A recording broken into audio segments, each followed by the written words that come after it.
আমার অনেক ভালো লাগে এগুলো, কিন্তু আমি একদম অন্তর থেকে করি, মন থেকে। আমি এগুলো করে শান্তি পাই ভাই, বুঝছেন? আমি শান্তি পাই, আলহামদুলিল্লাহ। ইমন রে, আমরা এই দুনিয়ার মধ্যে সবচেয়ে সেরা মানুষ কে আসলা তুই জানোস নি?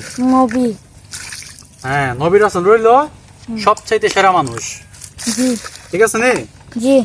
এখন আমরা অনেক মানুষ আছি নবী রাসূলের নাম হইয়া, ওলিয়া উলিয়ার নাম হইয়া বইয়া বইয়া হাই, যেমন ঠিক নি? ঠিক। এটা ঠিক না। নবী রাসূলরা কিন্তু যারাই আইসুন এরা কিন্তু কেউ বইয়া বইয়া হাইতা না। জি।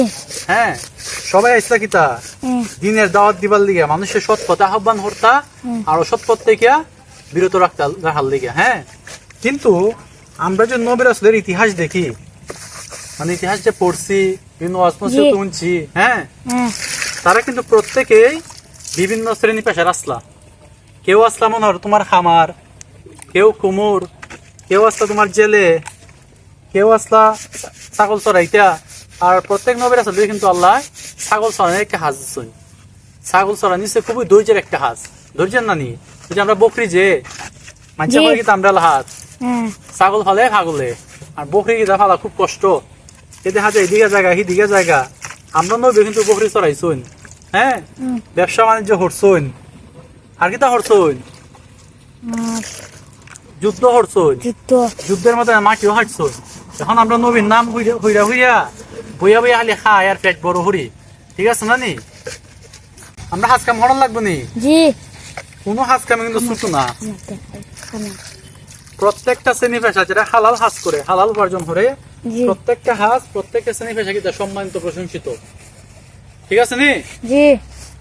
আর সবচেয়ে বড় কথা হচ্ছে কি, এই যে খামার বলেন, কৃষি কাজ বলেন, যাই বলেন, এগুলো হচ্ছে কি পারিবারিক ভাবে কিন্তু আমি এসবের সাথে সংযুক্ত না, ছিলাম না পারিবারিক ভাবে।